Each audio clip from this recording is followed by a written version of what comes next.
We have a great agenda for you today. Richard and I will be topics, storage infrastructure, economics, security solutions, because security, we'll cover that. We'll have a break for lunch. Richard will cover the power systems platform and some exciting new things he'll talk about. We'll take a break in the afternoon. We'll talk about cloud object storage and disaster recovery. So a lot of different topics that will address many of the different issues and challenges that you have today. We'll wrap up with question and answers and then appetizers in the afternoon. Yes? Everyone happy? Good? Understand? Okay. So let's start with data economics. I have seen a lot of customers addressing many of these challenges, trying to find money in their budget to address new projects. And so we would like people to save money here by running their existing operations more efficiently so as to free up money in their IT budget for new projects. Maybe they want to do some analytics or try out some new databases, new open source NoSQL, or something that they want to spend some time on, but they're spending all their effort just keeping the existing applications running. And today, 70% or more of your budget is spent just keeping everything running as is, leaving you very little in your budget to try new things or to explore new opportunities. So save here, and so you can invest in new applications. So I've seen this trend in storage. Traditionally, primary data was on 15K RPM drives, spinning drives, and it's moving to the left to flash. And people are moving to flash, all flash arrays, or flash in combination with slow, less expensive disk, high capacity 7200 RPM nearline drives. So industry calls that flash and stash. That's not my words, those are the words of the industry, flash and stash, the combination of high-speed flash and low-speed disk. And this is a great combination because you can control how much performance and how much money you spend by adjusting the ratio. Now tape, backups that were traditionally on tape, nobody wants to take 4 days to restore from tape. They want to restore from disk in 4 hours. So faster recovery happens by having backups on disk. And so we have technologies so that you can back up to disk instead of backing up to tape for mission critical applications where you need to restore the same day. You don't want to wait days and days to restore.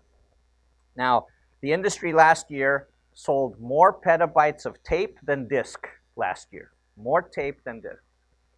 And the reason is long-term data retention. In fact, Oracle did a study of the 400 clients that switched from tape to disk, moved back to tape for long-term retention. And so long-term, think about this, tape is 20 times less expensive than disk. And if you're going to store it for 5, 10, 15 years, you're not going to be using the electricity to run it for 15 years just in case you need to see it. Tape is more efficient. We're also seeing people wanting to use tape to transfer from company to company or from employee to employee, and USB sticks are too small. They only store a few gigabytes. So you can have many terabytes of data on a cartridge. The tape cartridge can now hold 10 terabytes. And we have the linear tape file system, which is now industry standard, supported by Dell, HP, Oracle, everyone else, that allows a tape to be fully contained with files that can be read on any drive by any employee. So this works to make it portable like a tape should be, like a USB thumb drive is portable. So let's start with flash.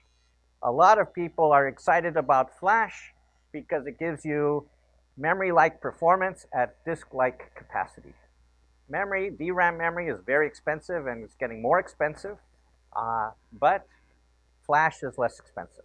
And for many people, it's not as fast as DRAM, but it's very close. And people like that. Now, 5 years ago, there was a shortage of flash. They didn't produce enough, so it was very expensive. But now the productions are at high volume, and the prices now are similar to 15K drives. per gigabyte. This is the year that they're about the same.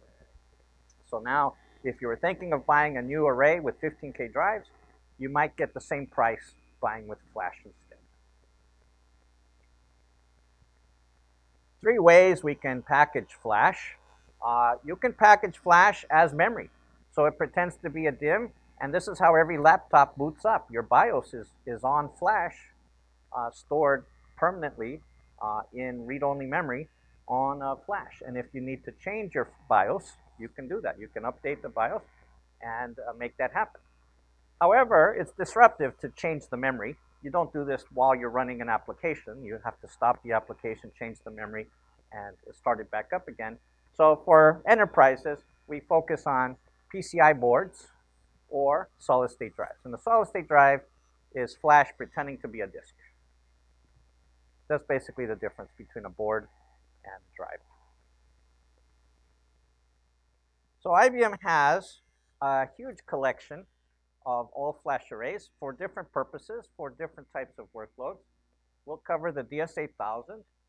We have our green is our A-line product. Spectrum Accelerate has a family of products. Our Spectrum Virtualize in purple has the StoreWise and the Flash System V9000. And our newest one is Spectrum Scale in green with the Elastic Storage Server. So each one is designed for different workloads for specific applications.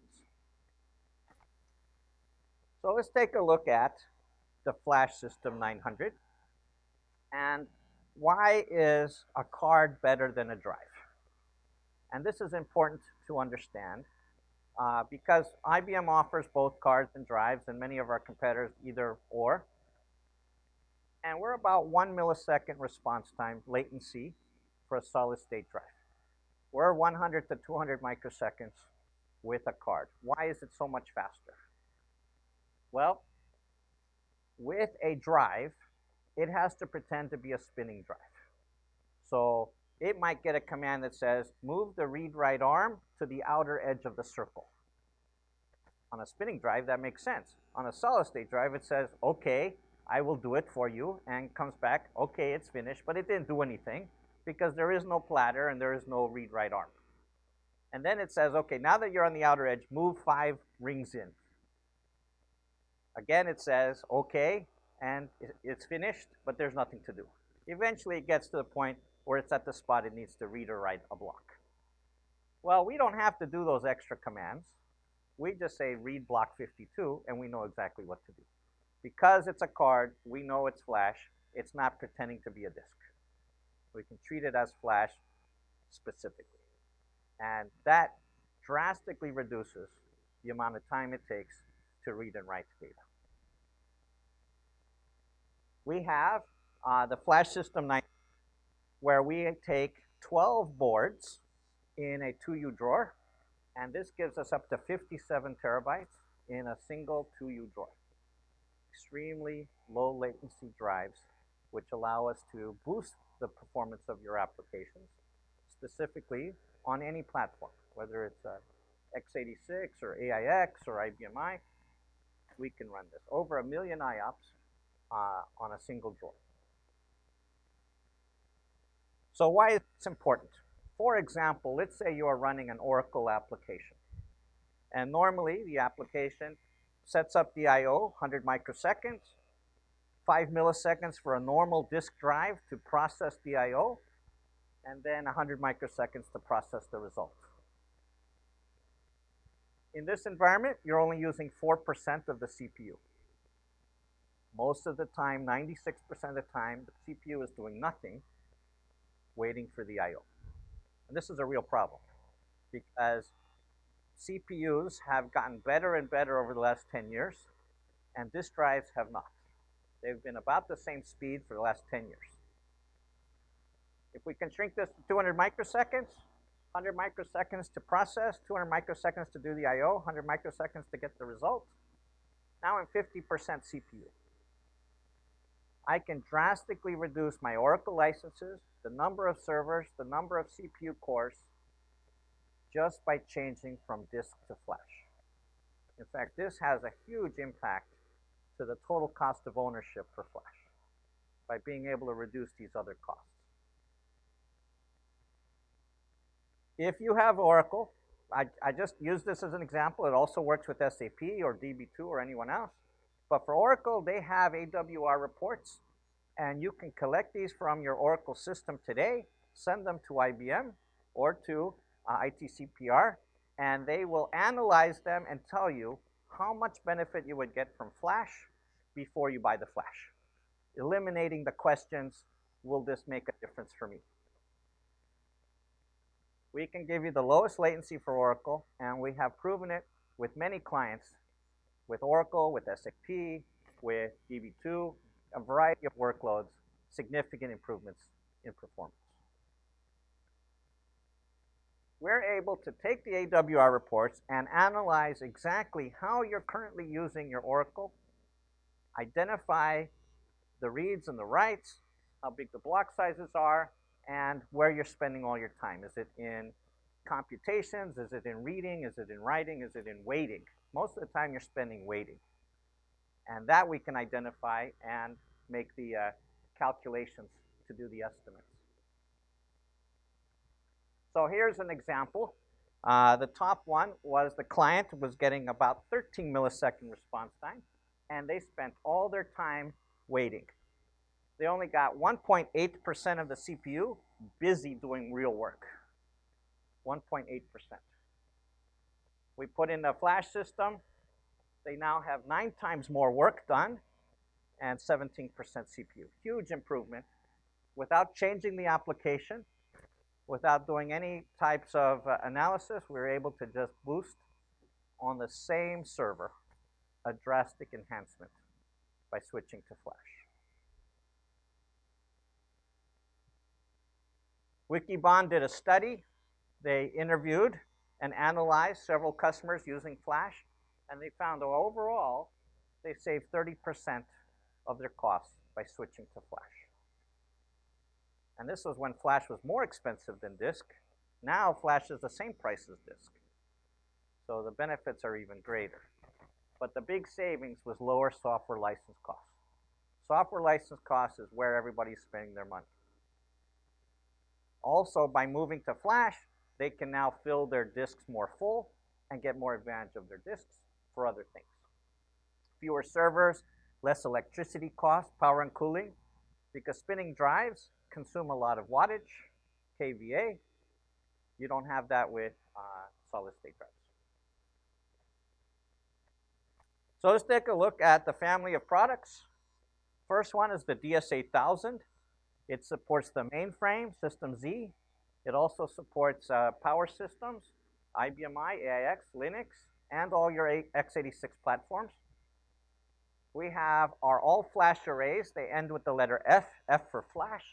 84 is the business class, the baby version. We have the middle one, the 86, and then the big one is the 88. We also have, for people who want flash and stash, who want a little flash and a lot of disk, we have the 84 and the 86, which supports a combination of flash and spinning drives for people who don't need the high performance for everything, just for some things. And they can get a good price for that. So we have these high performance flash enclosures, 200 microseconds. They use cards, and they are able to give you that high performance. We also have traditional drawers with device adapters for solid-state drives, 15K drives, 10K drives, nearline drives. And so we're able to support that for all of the different sizes and capacities. All of these drives, whether they are flash cards or drives, support encryption. We'll talk about encryption in the next hour, but it's nice to know that everything that you choose has the encryption support. We also have a clever support for rebuilding. If we detect that a drive is failing, just like a light bulb, before it breaks, maybe it flickers. And it flickers for a few days and then goes out. Drives do the same thing. Drives give warning messages that things are bad before they die, and we can detect this and do the rebuild preemptively, predicting that the failure will happen soon. we can start it in advance so that we can avoid the error in advance. We call this smart rebuild. We recently introduced the next generation, the Gen 2 High Performance Flash Enclosure, HPFE, and huge increases in both capacity. We went from 24 terabytes to 153 terabytes, and huge improvements in performance. You can see here the IOPS 37 to 50% improvement, and the throughput, we went to 200+% improvement, almost triple the performance for IOPS. Huge benefits for the new Gen 2. We're constantly improving this, being able to take advantage of the new technologies. Our next product is Spectrum Virtualize. We introduced the SAN volume controller back in 2003, 14 years ago. I was there for that. I've been with IBM 31 years now, and I was the technical evangelist in 2003, helping promote SAN volume controller storage virtualization. We can virtualize over 400 different products from IBM, EMC, Dell, HP, NetApp, whoever you might happen to have. We support nearly every product out there. The StoreWise products, the V7000, V5000, are hybrid products that allow you to have a mix of solid-state drives and spinning drives. We also have our all-flash arrays. Again, we use the letter F, V7000F, V5000F, for the all-flash arrays, for people who want the all-flash arrays optimized for flash. And since we know it's flash, we can take advantage of that. When we don't know if it's flash, in a hybrid situation, we have to treat it like a disk. And that's where it slows down. Now, the flash system V9000, we combine the flash system 900 with the SVCs. So 2 SVCs and the flash system 900 we could sell as parts, but by putting a box in and making it one thing, we can buy it as a single box. I call it my Superman product because Superman, there was Clark Kent with glasses, and there was Superman. The only difference was his glasses, right? And the only difference between the V9000 and 2 SVCs and a flash system 900 is the piece of metal that's in front to make it look like a single box. That's the only change. Very simple for us to do. You can also choose, if you want, to get Spectrum Virtualize as software if you want to build your own. So if you have a x86 server, you can install Spectrum Virtualize on a server and make your own. Some people like to be able to make their own. And we support different vendors' x86 servers to be able to build your own if you wanted to do this. So let's take a look at the architecture for all of the Spectrum Virtualize products. We normally support up to 4 node pairs. Each node pair organizes or manages an I/O group of volumes, virtual disks, and we manage your backend storage. So you might have gold for flash, silver for your 10K drives, maybe bronze is your 7200 RPM drives. You can have different pools for different types of data. And then when you decide to make a volume, that volume you decide which of the drive technology you want. Works very nicely, and it grows up to 32 petabytes of capacity. We have a lot of advantages here. First is Easy Tier. Easy Tier automatically determines which blocks belong on flash, or 15K drives, or 10K drives, or nearline drives, based on how active they are. If you're really busy, it belongs on flash. Not so busy, never read once a day, move it to the nearline disk, save some money.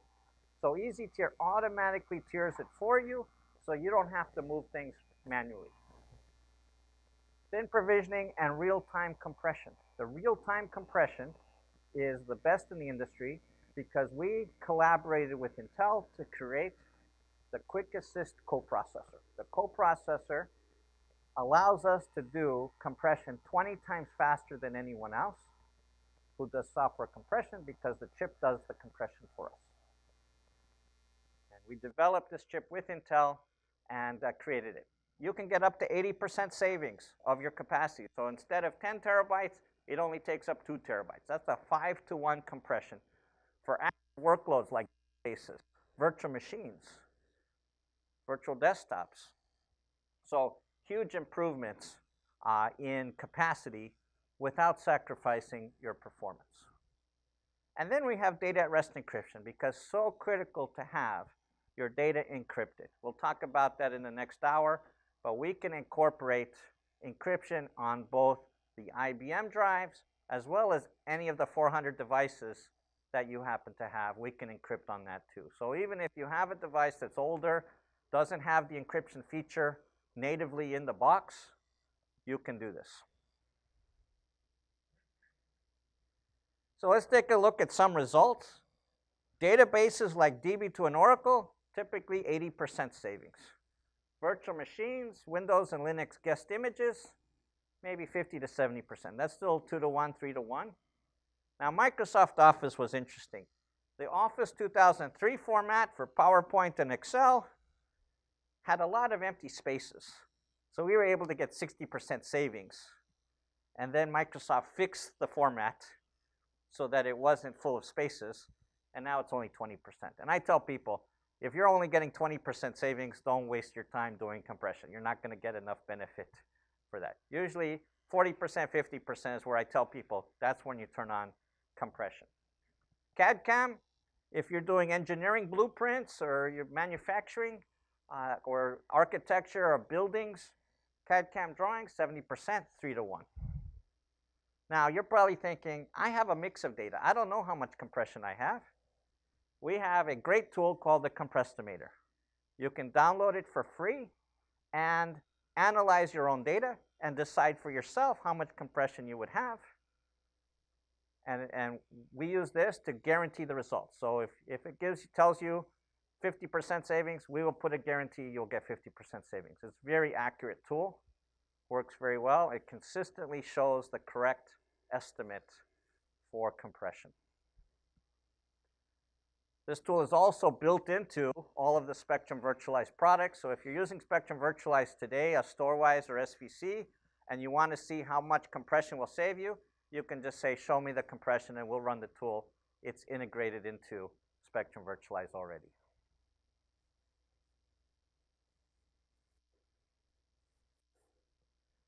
So the flash system V9000 supports the 4-way 4-node pairs. There's a node pair inside the basic building block, and I can go up to 4 ways.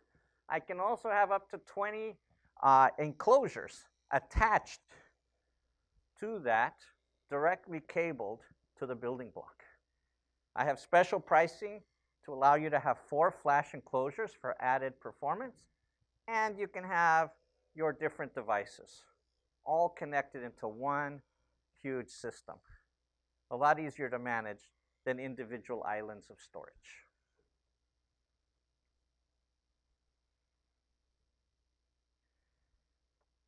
Now, there are 2 different types of solid-state drives. We call them Tier 0 and Tier 1. Some people call them as write-intensive and read-intensive drives. And people ask me all the time, what's the difference between a write-intensive drive and a read-intensive drive? And I say it's the drive writes per day. So if you write the full drive from beginning to end once a day, every day for 5 years, then about 5% of the storage will burn out. 5%. So if we just give you extra 5%, it'll be correct.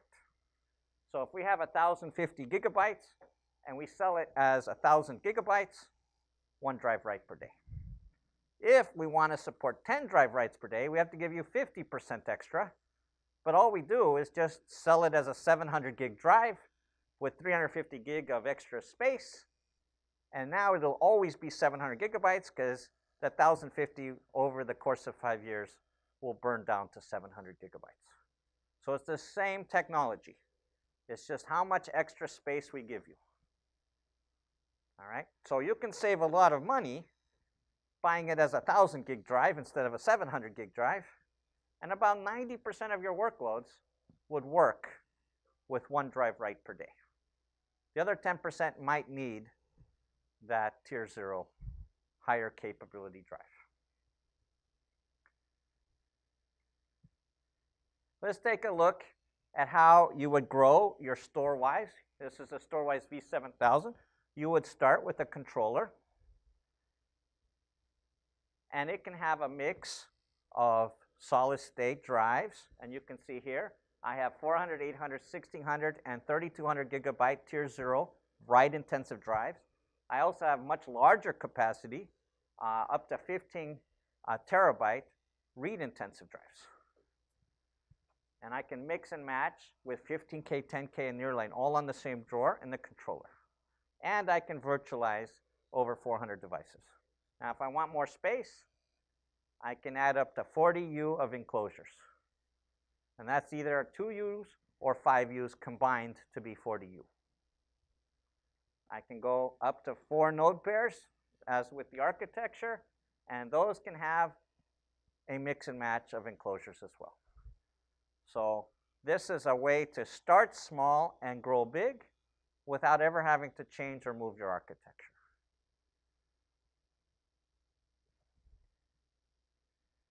This is up to 3,040 drives.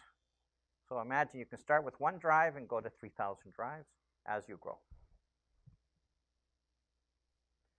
Now the V5000 we introduced for smaller deployments. We have the 5010, the 5020, and the 5030. And the 5030 comes in an all-flash version also. So 5030F for all-flash. Now, a nice thing about this is if you buy the 5010 and you want to upgrade it to 5020, you can leave the disks alone and we'll just take the nodes out and change them and put in the new nodes for the 5020. So this makes it easy to go from a 5010 to a 5020 to a 5030. With the 5010 and the 5020, you have 1 controller, and you can have up to 20 U enclosures, and that's it. So it's a small deployment. It doesn't go 4 ways like the V7000 or the V9000. In the case of the 5030, we can go 2 ways, 2 node pairs, and again, you can have 20 U enclosures or 40 U enclosures for that. The 5030 adds the compression and the external virtualization. So if you were looking at being able to take advantage of your existing storage from other vendors, the 5030 lets you virtualize those devices as well. Our next product is the Spectrum Accelerate, and we acquired XIV back in 2008. It was a company from Israel that had developed a very clever architecture. We liked it so much that we bought it. It was based entirely on nearline drives. And we took it, generation 1, fixed it, generation 2, made it even better, generation 3. And so the generation 3, we added a solid-state drive. So every drawer has 12 spinning drives and 1 solid-state drive for performance. And that's a flash cache. That's used as an extension of the DRAM memory to do the cache. It's entirely based on x86 servers so that you can add more nodes as you need your performance to be better. Okay? We took that concept and extended it to flash. Flash System 900 is incorporated inside the A9000 and the A9000R. Now I call this my Batman product. Now we had Superman with the glasses. With the Batman product, you could have Spectrum Accelerate with nearline drives and whatever, and then Bruce Wayne, the billionaire, couldn't hurt a fly. But when he put on the Batman suit, he was much stronger, more technology. So in the A9000, the A9000R, we added the Intel Quick Assist coprocessor for compression. We added deduplication. We added more technology than is available on your own. And that's what we've done to make it a better product. Someday the people who DC Comics for Batman, they're probably going to complain when I say this, but for now, it works very well. So if you are a bank or insurance company or any type of industry and looking at a VMAX, You have now two choices from IBM. The DS8000 that I mentioned, 30% less expensive than a similar VMAX by capacity and performance. The XIV does not support the mainframe, but it supports IBM I, AIX, Linux, Windows, everything else, 70% less expensive. So two choices available to you. In both cases, better economics. And by saving money on your existing applications, you can free up your IT budget so you can work on these new projects. Make that time and space available. So let me show you what we did to make the Spectrum Accelerate possible. The XIV on the left, which we acquired, has modules. You can start with 6 modules, and a module is a 2U drawer, and you can start with 6 or start with 9 and then grow up to 15 in a rack. So a full rack is 15 modules, and you had fiber channel adapter card, Ethernet adapter card, InfiniBand adapter card that connected everything together. Cores, memory, 12 self-encrypting drives. Self-encrypting drives have the encryption chip on the drive. So if you have 12 drives, you have 12 encryption chips, up to 6 terabytes in capacity, so you can pack a lot of information in a single rack, and optionally either a 500 or 800 gigabyte solid-state drive for flash cache. When we were going to do the software version, we had some difficult choices to make. One of them was, are we going to make everyone buy InfiniBand and fiber channel adapter cards? And we said, no, let's do everything with Ethernet. So everything is with Ethernet. With Spectrum Accelerate, Ethernet allows us to do everything for iSCSI host attachment, the node-to-node communication, and all the management GUI command line, all on Ethernet. We changed the limits so you can go smaller or larger, so you can take the software and install it on an x86 server, faster, smaller, cheaper, bigger, however you want. We lowered the limit to 6 drives, so it doesn't have to be 12 drives. Any disk from 600 gig to 6 terabytes, it could be 15K, it could be solid state, it could be 10K drives, and a solid state drive 500 to 800 gig. You can put any solid state drive you want, but right now we only use 500 to 800 gig. We haven't changed the thing there. We lowered it to 3 modules instead of 6 or 9 modules because people want to start smaller and grow bigger. And instead of having to test every server from Cisco, Lenovo, HP, Dell, whoever, we said if it was tested to run VMware 5.5, we support it without looking at it. This is a much better for everybody because they already did the testing. If they got it to work with VMware 5.5, they already did everything we needed to test. So why should we duplicate the tests? That's wasteful for us. So it runs on VMware 5.5. We send you a VMDK file on a CD, and you install it yourself, and you can run it now as your own Spectrum Accelerate cluster. So that's what we've done. We've taken the 3 x86 servers, combined it with drives, and created the flash system A9000. So if you build your own, you can choose solid-state drives or spinning drives. You can run other applications on those same servers, but it's iSCSI only. What we did with the Batman version of the product, we added the Flash System 900, which is better than SSD. We added the hardware compression. We added the pattern removal and deduplication. And we added fiber channel adapter cards. So this is a more powerful system, but you have choices. You can build your own, or you can buy it ready to go. We also have the A9000R. The R is for rack, and it allows you to have a full rack. And so what we did was we create 2 servers, and the Flash System 900 is called a grid element. But since the minimum is 3, you need at least 4. So 2, 2, and 2, and you can grow up to 12. 6 grid elements would be 12 servers. So this gives you the ability to start small and grow big. We're very excited about our data reduction because it's best in class. And here's what we did. First of all, we found about 260 patterns that happened for every client all the time. All zeros, all spaces, all ones. Some of the code from Windows and Linux hasn't changed in a long time, AIX as well. And we saw those patterns over and over and over. So those 260 patterns we look for first, very quickly. This is pattern 55, done, finished. We store a little number instead of 8K block. Then we do deduplication. We do a hash code, we compare it to the hash codes, and we say, is it the same as a block we already have?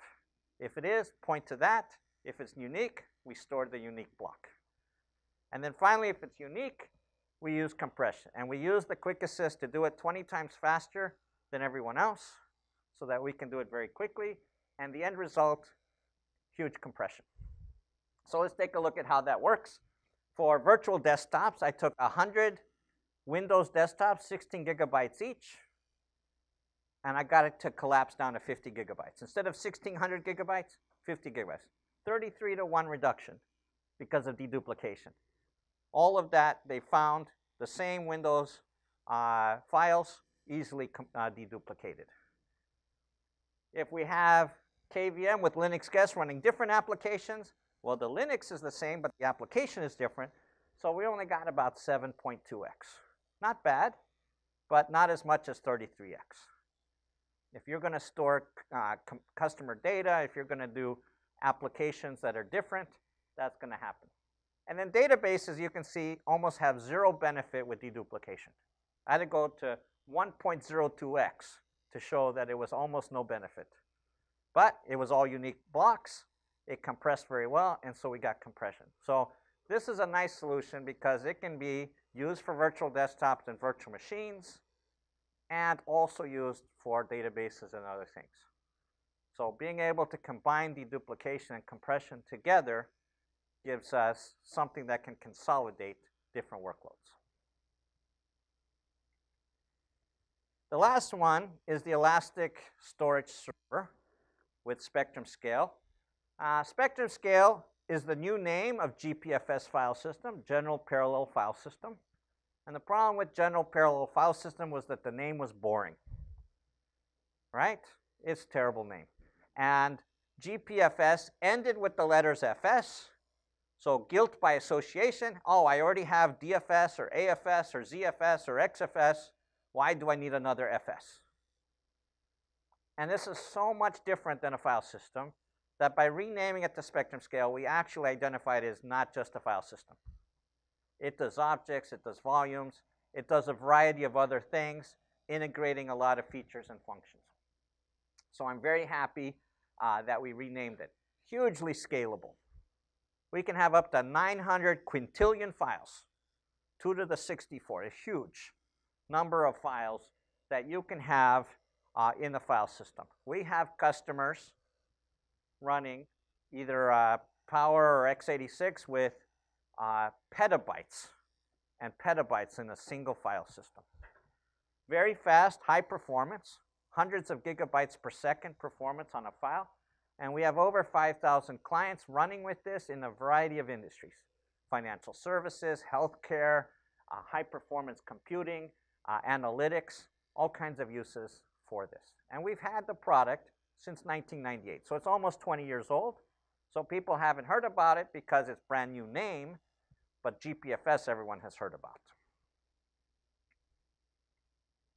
So let's take a look at it. It's a global namespace, which means I can use it across multiple locations, including in the cloud, on-premise, connected to other data centers, even to remote office or branch office locations.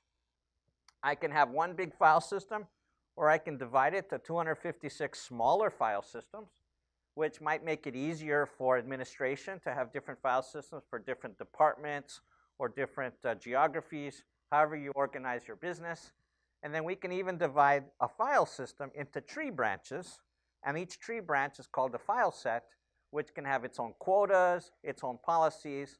So maybe the yellow boxes are your marketing department, and the orange circles are your development department, and you can keep those two people separate from each other. Now, one of the nice things I like about spectrum scale is that we can separate the metadata from the content. Now, imagine if you have a normal Windows file system with NTFS on a 10K drive. You're going through the directory structure at 10K speeds, and you're paying 10K prices for the content because they're both together. The directory and the files are on the same 10K drive. If you want to speed that up to 15K, you have faster directory search, but now you're paying 15K prices for all the content of the data. But if I can separate the directory from the content, and I put the directory on flash and the content on nearline disk, now I get the fastest directory searches, and I'm only paying nearline prices for my content. This is a huge benefit for us. And once we separated the directory from the content, now I can move the content to the cloud or to tape or to anywhere else. And whenever I need it, I can move it back to disk. So this gives us a huge improvement over traditional file systems.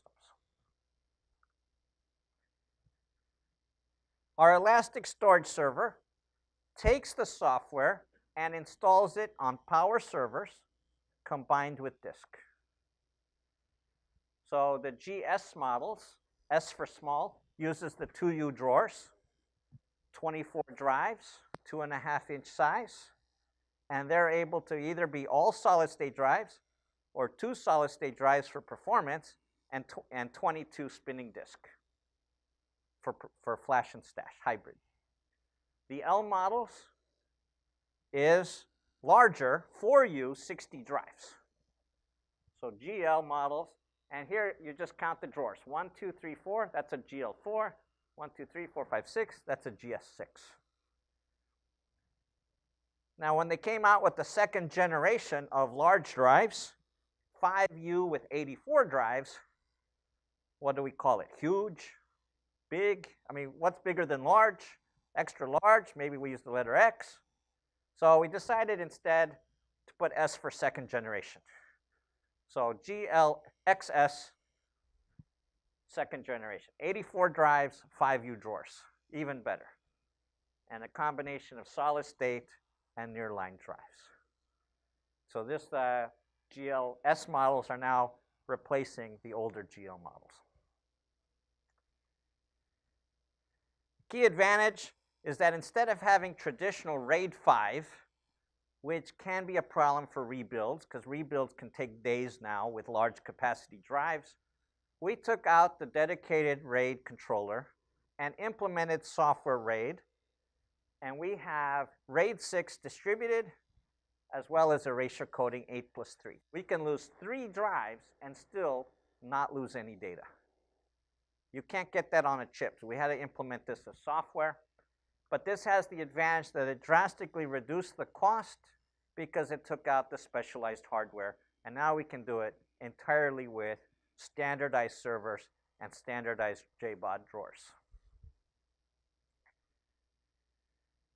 So let's take a look at this.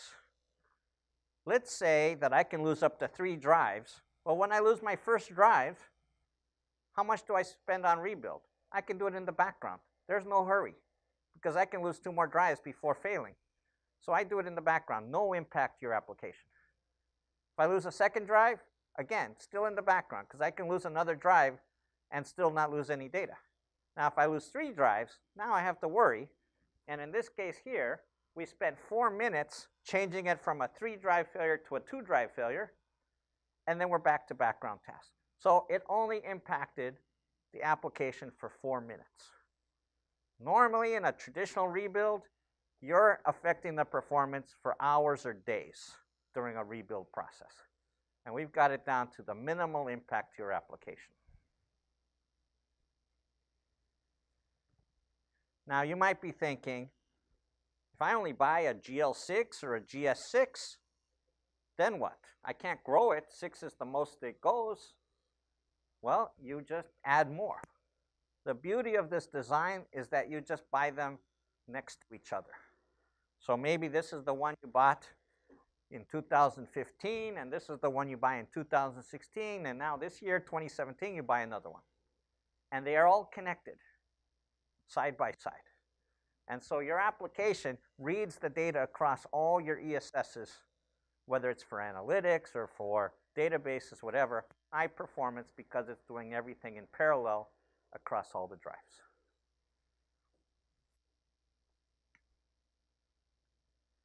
A good use case is SAP HANA, which runs either on x86 or Power.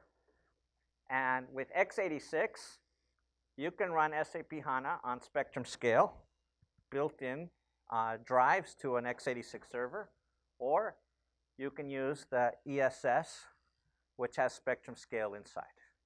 Certified to work with SAP HANA, a lot of people are using this. 30 gigabytes per second throughput for in-memory transfers. Available for Linux on Power and for x86. Now, of course, you can also use any other device, but now you're using the XFS file system, which has limited features.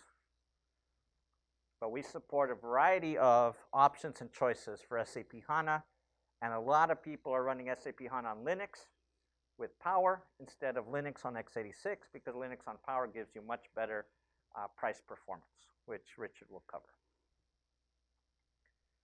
Let's talk about analytics.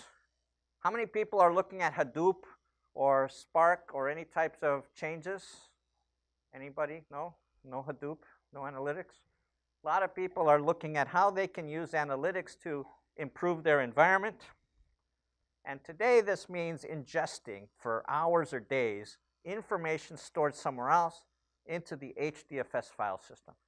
And the HDFS file system was designed specifically for Hadoop as a temporary holding place for all the data in one place so we can do the analysis. And we run the analytics, and we get some great insights, some patterns, some trends.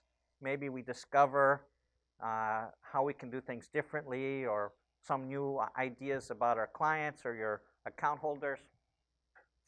And then you throw away the rest of the data. Why do you throw away the data? Because there's nothing you can do with HDFS. You can't back it up.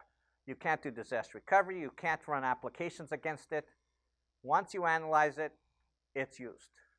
It was designed as a temporary file system for the short time you do the analytics. So a lot of people feel that this is very wasteful, spending hours or days ingesting it, running the analytics, and throwing it away and starting over. With Spectrum Scale, using the Elastic Storage Server or Spectrum Scale as the software, you write directly into the Spectrum Scale, and those files are accessible to your analytics directly without having to ingest them or move them to anywhere. We are 100% compatible with HDFS using the HDFS transparency connector so that your applications that do analytics do not have to be rewritten in any way. They work identical to what you have already. And so people are able to buy HDFS applications that are designed for HDFS and use them with Spectrum Scale. Spectrum Scale 6 times faster than HDFS, and it supports backup and direct disaster recovery. We recently announced support for Hortonworks. Hortonworks runs on x86 as well as Power, and it is the #1 Hadoop platform for analytics. And we're pleased to have them partner with IBM to make this possible. And so if you use Hortonworks on Power or Hortonworks on x86, they fully support the Spectrum Scale file system. We can also use the Elastic Storage Server for backups as an alternative to tape. Now remember I said that people don't want to restore in 4 days, they want to restore in 4 hours. We can use the Elastic Storage Server as the repository for backups from Spectrum Protect. This can use 10 gig and now also the 40 gig Ethernet. So we have 40 gig Ethernet, huge improvements in bandwidth and performance, and the costs are very low. We have, like I said, we eliminated the specialized hardware, so we can reduce the costs for the ESS platform. In fact, we've created blueprints to make it super easy to deploy Spectrum Protect with the Elastic Storage Server by telling you everything you need to order. Whether you are a medium-sized customer or a large-sized customer, you can decide, I need this much, and it'll tell you the server, We'll tell you the specific model of elastic storage server that you need in combination, eliminating the sizing guesswork for that.